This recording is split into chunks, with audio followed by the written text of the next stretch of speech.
On February 4th, President Trump imposed new 10% import tariffs on everything the United States buys from China. China immediately retaliated. Is the U.S.-China trade war back on? The new U.S. tariffs on China came after an amazing 72-hour period of chaos coming out of the White House. Yet somehow, that chaos did not really involve China at all. You are listening to an emergency episode of Trade Talks, a podcast about the economics of trade and policy. I'm your host, Chad Bown, the Reginald Jones Senior Fellow at the Peterson Institute for International Economics in Washington. In this episode, we are going to talk about, tariffs. We'll describe what happened during those chaotic 72 hours, why it happened, how it happened, and the response thus far. We will also raise questions, including on what to look out for next. To help us make sense of it all, I will be joined by a very special guest. Aime Williams, Financial Times. Aime Williams is a reporter in Washington at the Financial Times. Aime has been covering trade, climate, and U.S. foreign policy in Washington for the FT since 2018. That means Aime has already had one go-around with the President Trump administration. Hi, Aime. Hi, Chad. Before we get into what happened on February 4th, I want to recap what has happened since the November 5th, 2024 U.S. presidential election that Donald Trump won. Under the U.S. system, Donald Trump was not inaugurated as the new U.S. president until January 20th. But between November 5th and January 20th, a lot of stuff happened. In late November, President Trump threatened the BRICS countries, so this is Brazil, Russia, India, China, with 100% tariffs if they undermined the dollar. Then in December, he threatened the European Union with tariffs unless they bought more American oil and gas. In December, he said he wanted the Panama Canal. He then told Denmark he wanted to buy Greenland. All of this took place before Inauguration Day, and I'm already exhausted from trying to keep track of all the tariffs and all the threats, and he's not even president yet. Aime, tell us what happened on Inauguration Day on January 20th. Well, Chad, we journalists were braced for absolute chaos given all the threats he'd made. And he'd made other threats as well, right? He'd threatened to put 20% tariffs on everyone. He just seemed like he was going to come in hot and upend global trade on day one with little to no thought. But that's in fact not what we saw. He did sign about 100 executive orders, which he'd also pledged to do, some of them, long-standing promises. But he dropped, among all these documents on the White House website, the America First Trade Policy Memorandum. And instead of just issuing tariffs straight away, he instead had this policy document, I guess you'd call it, that kind of quite thoughtfully and carefully laid out a bunch of trade grievances, included trade deficits, China's unfair trade practices, possibility of currency manipulation, theft of intellectual property. There was an allusion to unfair discriminatory tax practices. There was a kind of laundry list of issues that the US wanted to explore. But along with all of that, there were very carefully thought out procedures and departments that were assigned studies to do into these various things. So it was actually quite a dry, frankly, document. It was one that cited laws. It seemed like things were going to move quite slowly. And a lot of these departments were ordered to return reports to the president by April 1st. So we all thought that there would be some amount of calm until the spring, and nothing else would happen. I, too, read that memorandum and agree. It was very, very boring. The legal citations, lawyer friends, they were very important to know exactly what parts of the U.S. Constitution they were referring to. But yeah, it was a little bit dry. But my reaction as well was exactly the same. I thought, oh, wow, we were expecting tariffs, but we're off the hook until April 1st. Phew, we've got time to catch our breath and figure out what we're going to do, but we've got time. Now, unfortunately, that didn't seem to last that long. On January 26th, there was this episode with Colombia, where the president and his administration had already begun increasing deportations of immigrants out of the United States into other countries. And the Colombian president refused to accept the flight or something. And President Trump got upset and threatened 25% tariffs on Colombia and, threatened an escalation of a trade war there before things calmed down. But the next day, on January 27th, the president threatened new tariffs on lots of different sectors that he hadn't really talked about yet. Semiconductors, pharmaceutical products. And why that's important is some of the economies that are major producers and exporters of semiconductors to the world, so the Taiwans and South Koreas of the world, this woke them up and said, we didn't think we were going to be caught up in all of this necessarily, but now semiconductors are going to get hit with tariffs. So there's a lot of other stuff going on, but I was still hoping that nothing was going to happen until that April 1st deadline that was set out in the memorandum, the deadline where all these departments and agencies were going to turn in their homework assignments. That's the date that I was still on the lookout for. Right. I think it's worth noting as well that before Inauguration Day, one of his early trade social truth Twitter threats had been against Canada, Mexico, and China. And he'd said 25% tariffs, Mexico, Canada, China. But that was kind of in the early bucket, right, of BRICS countries and this and that. And it wasn't really mentioned in the trade memo. It wasn't raised. So we all thought, great, fantastic, trade memo, everything's calmed down, wonderful, reviews, studies, etc. But then he did this, I won't call it a press conference, because it wasn't so much a press conference. He was signing executive orders, and he invited reporters in. He just started speaking from the Oval Office, as he does. And it was this kind of wide-ranging conversation where he was just freewheeling. And of course, inevitably, talk turned back to tariffs and his trade policy. And it was in that conversation where he said, no, I'm still going to put big tariffs, 25% on Canada, Mexico, and 10% on China on February the 1st, which was a Saturday. So 1 second we're thinking, oh, okay, great. His USTR is going to go and do a study, and they're going to look at the Section 232s and the Section 301s and all the lovely old trade laws that we know and love so well from the last administration. But now he's come back in and saying, no, February the 1st, big tariffs on our three largest trading partners. And frankly, it was really kind of game on again, February the 1st is a Saturday. We're all scrambling on Friday to work out how this is going to happen. Is it going to be a press conference? Is it going to be an announcement?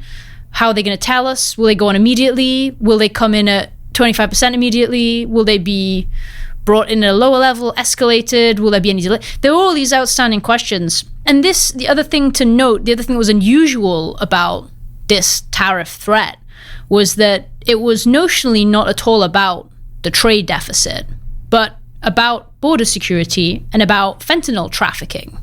And so he had linked quite clearly and explicitly the threat of huge tariffs with two policy areas that are frankly unrelated to trade. So this was really kind of playbook game number one for Trump's thesis that he can use huge tariffs to push other countries into doing stuff on other policy fronts that he wants. So all of that is happening late in the last week of January. He says something's going to happen on Saturday, February 1st. There goes your weekend. And importantly, right, this fentanyl issue and immigration had been really, really critical in the election. And he had promised to do something about it. And he is now doing something about it. And he's using trade and tariffs to potentially do something about it. Now, tell us about the Saturday. What actually happened on February 1st? So on February 1st, we all were sitting around trying to figure out and asking the White House to give us some information on when we'd see these tariffs. Eventually, they gave us guidance that Trump would, in fact, be signing off on these tariffs later that day. And so at around 5 p.m., we had a press briefing in which we were told about the tariffs, we were given the details, and we were told that President Trump had signed these tariffs and they would go into effect on Tuesday. 25% on Mexican imports, 25% on Canadian imports, with an exemption of a lower tariff of 10% for Canadian oil, and then 10% on all Chinese imports. So eventually, and not immediately for folks like me, you could find these executive orders on the White House website. They were eventually published, and there were 3 of them. There was one explaining what the tariffs on China would be. There was a separate executive order explaining what the tariffs on Mexico would be, and a third executive order explaining the tariffs on Canada. The economics behind these threats are pretty important. During President Trump's first administration, he had threatened on numerous occasions to rip up the NAFTA, the original free trade agreement between Canada and Mexico. Now, ripping up NAFTA would have increased tariffs, but it would have only increased tariffs to the same rate that the rest of the world pays, something called the MFN rate. They wouldn't have gone as high as what he was threatening to do this time around, 25% for most of those products. So this would have been a much bigger deal than anything he had threatened during the first administration. And just in terms of the data, about 28% of what the United States imports from the world comes from Canada and Mexico alone. The North American economy is super integrated with these cross-border supply chains, things that go back and forth. Parts that ultimately go into a car may go back and forth across the Mexican, US, Canadian border multiple times before they're embedded in a final vehicle. So it was going to be 25% on everything, as you said, except Canadian oil. Amy, what happened next? Well, interestingly, Canada and Mexico, as this tariff threat approached, and it became more and more apparent that this might actually happen, Canada and Mexico had both said they had packages of retaliatory tariffs ready. But once these EOs were released and it became clear that these might actually go on, only Canada actually released its retaliatory tariff package. So they put tariffs on $107 billion of US stuff, including orange juice, peanut butter, wine, spirits, footwear, motorcycles, all the usual stuff. And Trudeau gave a very heartfelt speech about, feeling betrayed by his ally and how Canadians had always stood by Americans, so on and so forth. And Mexico didn't release its retaliation package. They strung it out, and it came to over the weekend, and they eventually never really did. So we kind of have a different diplomatic process there. But, over the weekend, as Mexican diplomats, Canadian diplomats were holding frantic calls and meetings with their US counterparts trying to stave off these tariffs applying on Tuesday, we had Trump, who was playing golf and posting on social media, attacking Canada, whose retaliatory tariffs had obviously annoyed him, writing that the US did not need anything Canada had. Canada wouldn't even be a sovereign state were it not for its trade with the US, and perhaps it should become the 51st state of America. Just all this kind of incendiary, inflammatory stuff. On Sunday, it became apparent that this idea of putting massive tariffs on Canada and Mexico was not being well received by the US, businesses in the US, or the stock market. Here's Kevin Hassett, chair of the Trump administration's National Economic Council, appearing on CNBC on Monday morning. The thing I can say is that I think it's totally 100% being miscovered, this story. What you need to do is go back and read the executive order where President Trump was absolutely 100% clear that this is not a trade war, this is a drug war. Wow, okay, so you've got financial markets on Monday that are sort of in a tizzy. Maybe the Trump administration is getting the sense that starting a trade war this early with Canada and Mexico, not a great idea. Where did the Trump administration and Canada and Mexico end up by late in the day on Monday?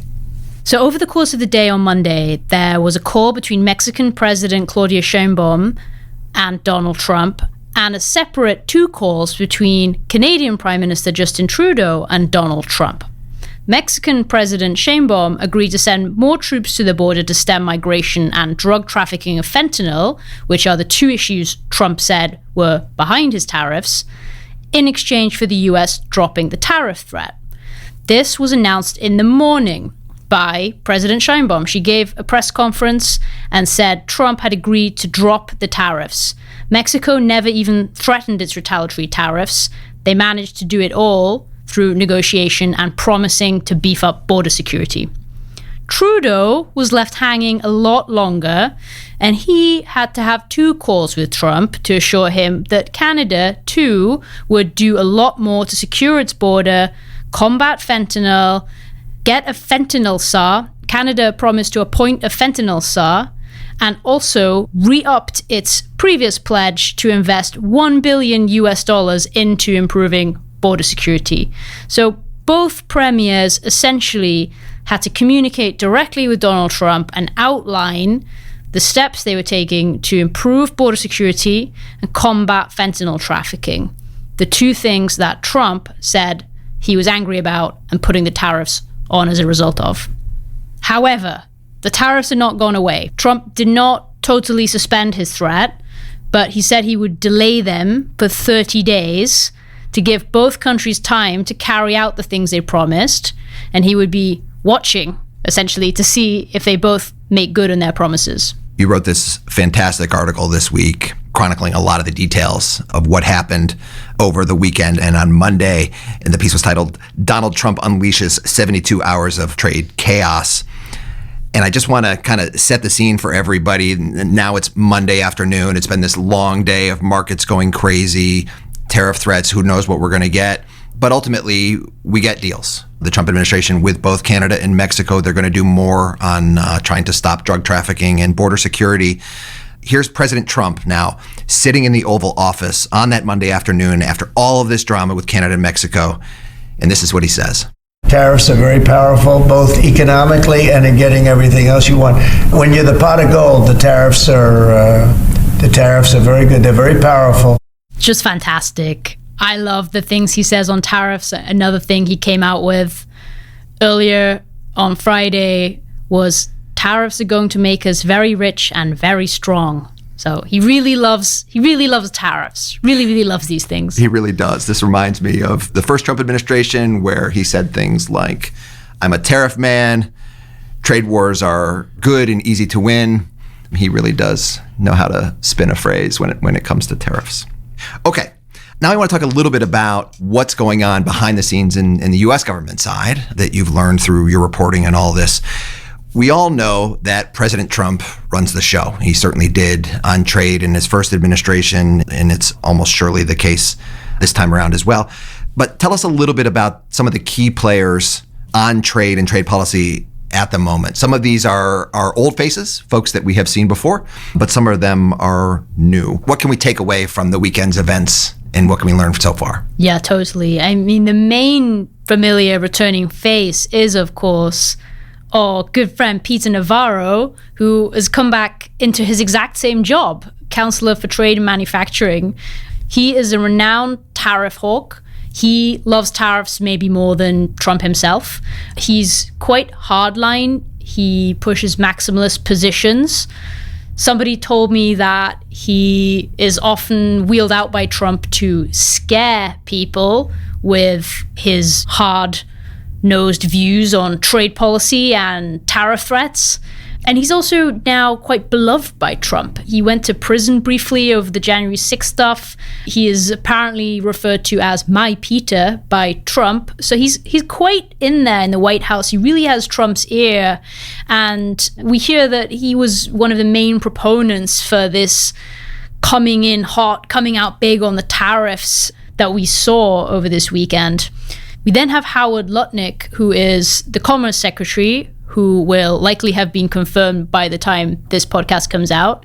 He has been very involved, particularly in some of the diplomacy. He has met with at least Canadian Foreign Minister Melanie Joly in Mar-a-Lago. He's met with Justin Trudeau in Poland. He's been quite active behind the scenes there. Then we have Jamieson Greer, who is Trump's nominee as U.S. Trade Representative. He has not been confirmed, just had his Senate hearing, so he's been keeping a lower profile. He was Bob Lighthizer chief of staff during the first administration. Bob Lighthizer, of course, was Trump's last USTR, quite famous character in his own right, also a big fan of tariffs. Then we've had some activity from Scott Bessent, the Treasury Secretary. He hasn't been quite so involved in the US-Mexico activities we've seen this weekend, but he is for sure a voice on trade policy. And then Kevin Hassett as well has been a bit involved. He's the director of the National Economic Council in Trump's White House. All right, I had one last question for you before we move on, which is the Saturday, February 1st, there were 3 executive orders that we saw Now, during the first Trump administration, I remember reading in Bob Woodward's Fear. Bob Woodward, of course, is the famous Washington Post journalist, and he had this book on President Trump in the first administration. And in that book, he described how some of President Trump's White House officials would take potential executive orders off the president's desk and hide them. And hopefully the president would forget about them. Some that they might have disagreed with. A famous example was the executive order potentially pulling the United States out of the free trade agreement with Korea. To your knowledge, were there any other executive orders on trade and tariffs beyond those three that we saw on Amazing February 1st? scenes. No. To my knowledge, that was it. But was that not enough for you, Chad? You want some more? Yeah, no, that was plenty. Let's go back to Monday evening, February 3rd in Washington. President Trump has just given this briefing conversation with reporters after a long day of negotiations with Canada and Mexico. 72 hours of chaos. To me, that was exhausting, but at least it was over. Except it wasn't over, was it? Nope. No, so, we were told that there would be a call between Trump and President Xi Jinping of China within 24 hours. And that was sort of suggestive that some deal would be hashed out there too, just given that we'd seen deals made with Mexico and Canada. It seemed like Trump was in a deal-making kind of mood. But no, there was this outstanding executive order that put a 10% tariff on all imports from China. And that was supposed to go into effect on Tuesday, February the 4th, i.e. the next day. And it did. And this executive order on China is actually a pretty big deal.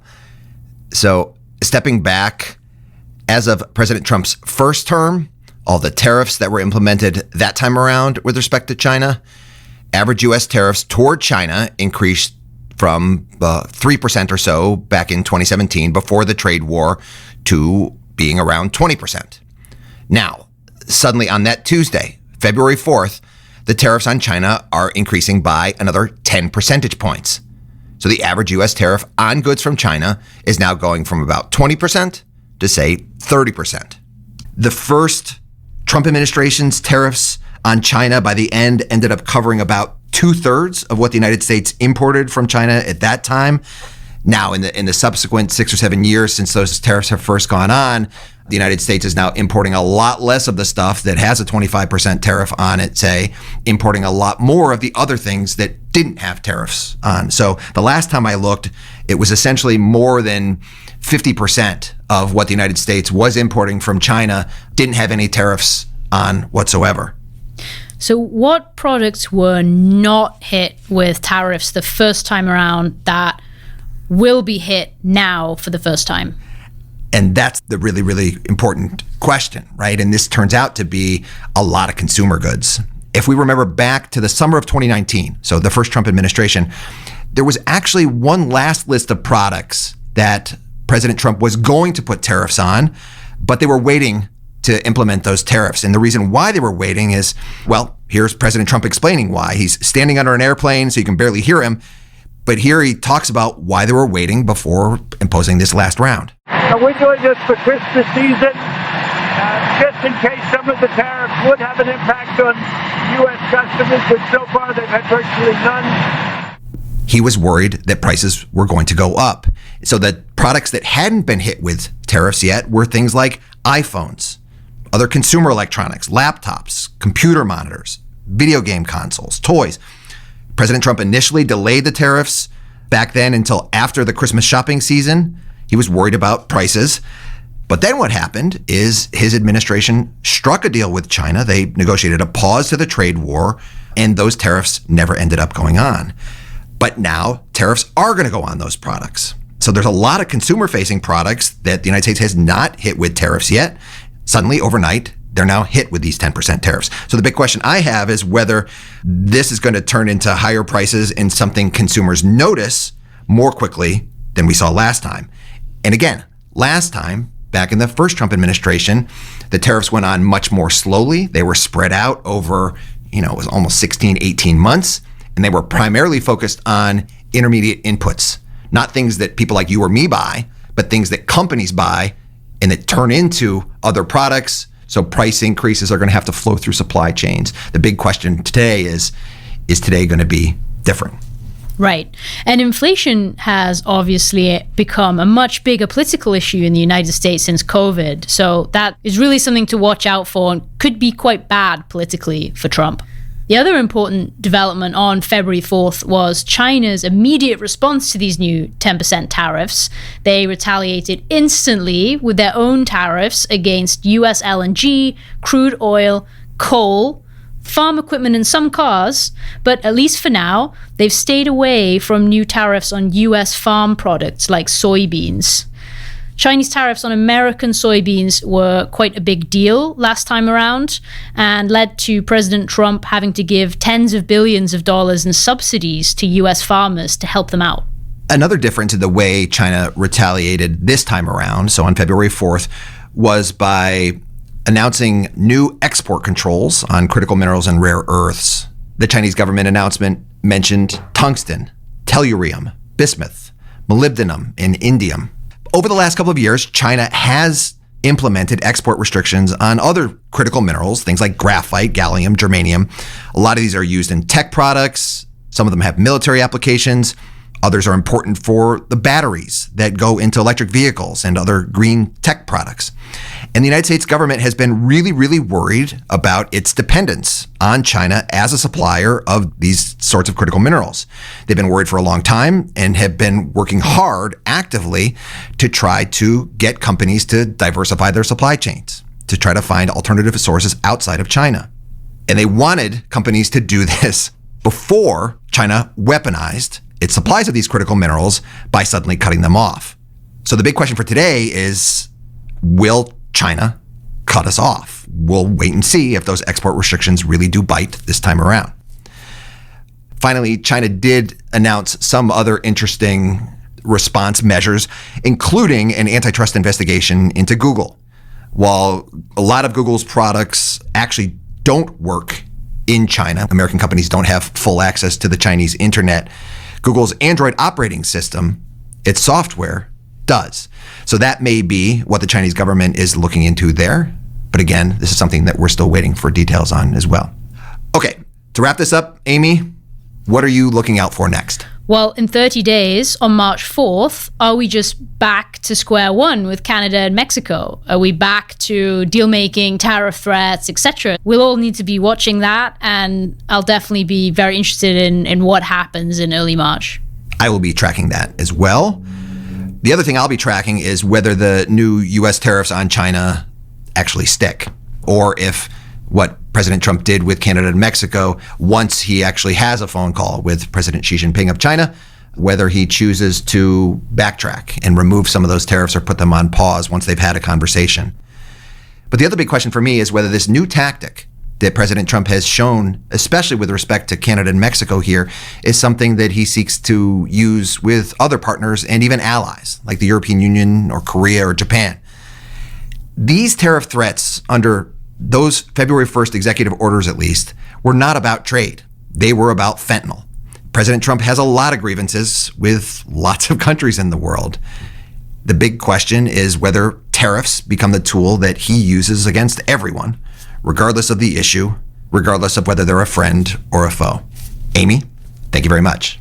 Thanks for having me. I'm glad Trade Talks is back. And that is all for Trade Talks. A huge thanks to Aime Williams at the Financial Times. Do read her ongoing coverage of trade, tariffs, and everything else coming out of Washington. I look for her articles every single day. A big thanks as well to Isabel Robertson, our audio producer. Thanks to Melina Kalb, our supervising producer. And thanks to Sam Elboué on digital. So, Trade Talks is back. This was an emergency episode in light of all the tariff action.